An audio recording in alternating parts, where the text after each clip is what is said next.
Hi you guys, it's your favorite lipstick loving blonde bombshell, Blondie Lockhart, and you're tuned into another episode of Blonde Moment. So I know some of you may be wondering, like, girl, why you got on Halloween costume? Why are you Minnie Mouse with your ears and your gloves? And it's November.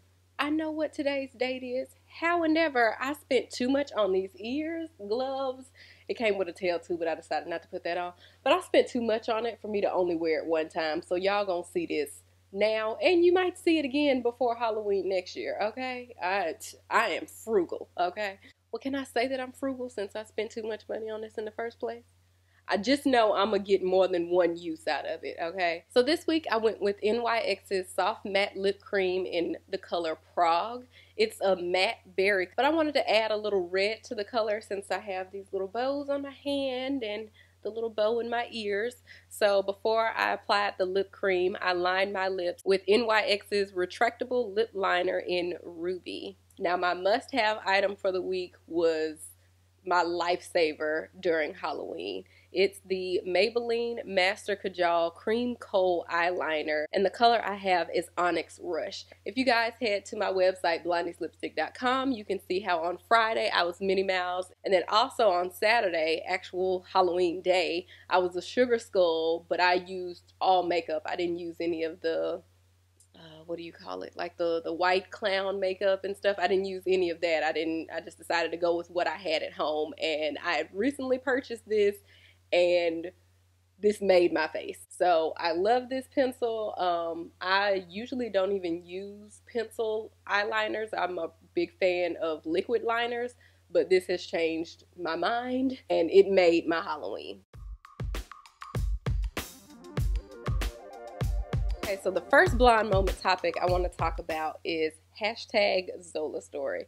If you were on Twitter last week or social media period, you probably saw something pop up on your timeline that was hashtag Zola story or something about a stripper chronicling her adventure in Florida. If you haven't and want to know what I'm talking about, the link is in the description below. Somebody made a YouTube video of all the tweets put together as a story. So check it out and figure out exactly what Zola's story is. So this woman, Aziah King, aka Zola, decided to tell everyone why her and this white girl, she posts a picture and decides to tell everyone why her and this white girl fell out. And she tells us about this story about people tricking and trapping and prostitution and strippers, and it was just a great, captivating story.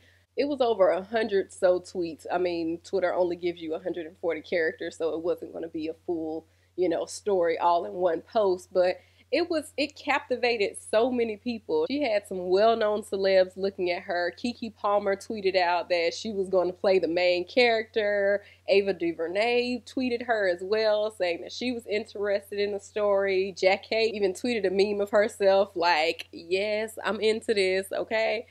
The story was just so good. I really hope that Zola gets some type of book deal or some type of TV series. They are saying that MTV and a few other small networks were looking to possibly turn this into a TV series or a movie. And when TMZ sat down with her, she said that she had plans for a TV series about her past life as a stripper. Some people were talking and saying, how much of the story is true. Honestly, who cares? That's the thing about a good story. It doesn't matter if it's fiction or nonfiction. If it's told well, then that's it. Like, everyone loves everything that Shonda Rhimes comes out with, but she's not a doctor, Grey's Anatomy. She's not whatever Olivia Pope is in Scandal. And she's not a lawyer like in How to Get Away with Murder. But all of those stories are well-rounded. Everyone loves what she's written. Lee Daniels isn't a drug dealer who made it in the music industry, but everybody loves Empire. But anywho, hopefully she can get a book deal or something. I mean, they gave 50 Shades of Grey like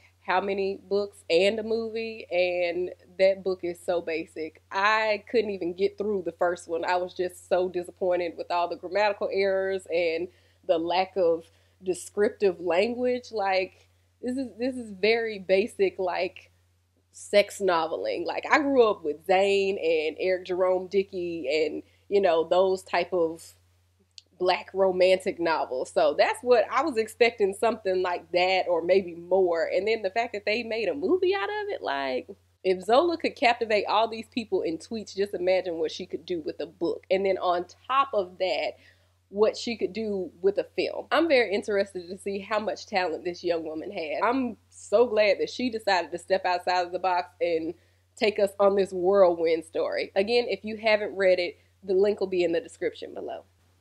So switching gears here, I want to talk about the Spring Valley incident where it was videotaped of a black student sitting in her desk. The teacher asked her to leave. She refused to. They ended up calling the school resource officer, and the video is about 15 seconds where the officer flips the girl and her desk over, then drags her out of the desk and throws her several feet. It's been a lot of mixed feelings about this, which I don't even understand how that's possible. Granted, yes, the girl was supposed to get up and leave, and she didn't. However, she is an 18-year-old girl. This is a fully grown man, and your only solution for handling her to get her up out of the classroom was to throw her and her desk, topple it over, and then throw her across the room. You couldn't do anything else to get her out of the classroom. The girl ended up being suspended from school. Also, the girl who took the video and shared it online, and it got all over the news media, she was also suspended. I saw a video on Facebook, and it, like I said, it's been mixed emotions about all of this, but someone commented that everyone in the classroom was quiet. They didn't say anything. They didn't try to stop it. When you're in that situation, you never know what you would do, but it might not have been that they didn't try to stop it. They might have been like, if this is what he's doing to her, that means if I speak up, I might be next. I feel like, yes, she should have been in trouble for not leaving class. If someone of authority tells you to do something, you need to do your best to comply. However, again, you're a grown man. There's no reason for you to sling this girl around like this. You're supposed to be trained as a school resource officer, and violence or aggressive action should be the last resort. You couldn't speak to her first, empty out the classroom, and then, have a one-on-one. Had he sat down with her and had that one-on-one, he would have found out that her mother had passed away recently. Why is this girl not allowed to grieve? Was she wrong for not getting up when the teacher told her to? Yes, but if you take the time to talk to someone, you never know what someone is going through and why they're acting the way that they're acting. It was also reported that she's mentally ill. So you just became an orphan, you're mentally ill, and you're depressed. Like, just all of that wrapped up together, that's a lot for an adult to handle. And now you're in school and getting slung around by the police officer, and you get suspended. The school ended up looking at the tape, investigating the situation. The officer ended up being fired, and the two girls, the one that was slung in the chair and the one that recorded the video, were allowed back in school.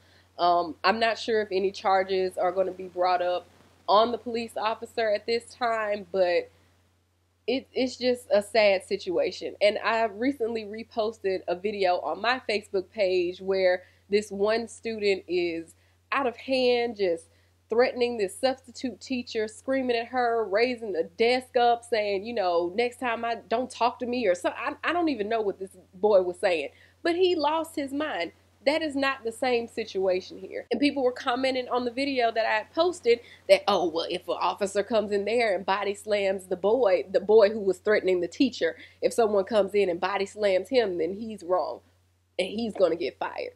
No, that boy needs to be body slammed. There is a difference. When you're acting aggressively towards someone and they act aggressively back, that's what you deserve. Regardless, at the end of the day, are they both not following directions? Yes, but they are still two very different instances. I have a lot of educators in my family, so my heart goes out to all the teachers out there who have to deal with these badass, evil children. And that is why I don't teach, because I can't deal with nobody's kids. I can't. I'll punch a kid. I'll fight a kid. I don't care. I don't care what your size or your age is. If you come at me, you're going to get it right back. Okay, so the little boy that was throwing a desk, I'm going to meet you outside, cuz let's wait till after school. Since you want these hands so bad, please believe I will serve them to you on a platter.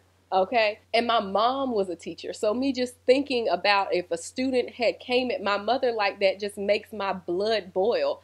But back on the Spring Valley situation, its own police department the sheriff's department, whoever it is that he works for, was like he was completely out of line. So if his employer sees a problem with what it is that he was doing, hence why he was fired, then there's nothing else to stand up for. Granted, it could have been a one-time thing, but one time was one time too many. My heart goes out to this young girl, and I just really hope she gets the help that she needs. What are your thoughts on the Spring Valley incident? How do you feel that the officer could have handled the situation? Also, do you feel like Zola's story is real, and should she get a book deal? Leave a comment below. Make sure that you like this video, share it all over social media, and subscribe to my YouTube channel. What's been on everyone's lips and the QT&A are coming soon. For all things Blondies, head to blondieslipstick.com and follow me all over social media at blondieslipstick. Until next time, mwah.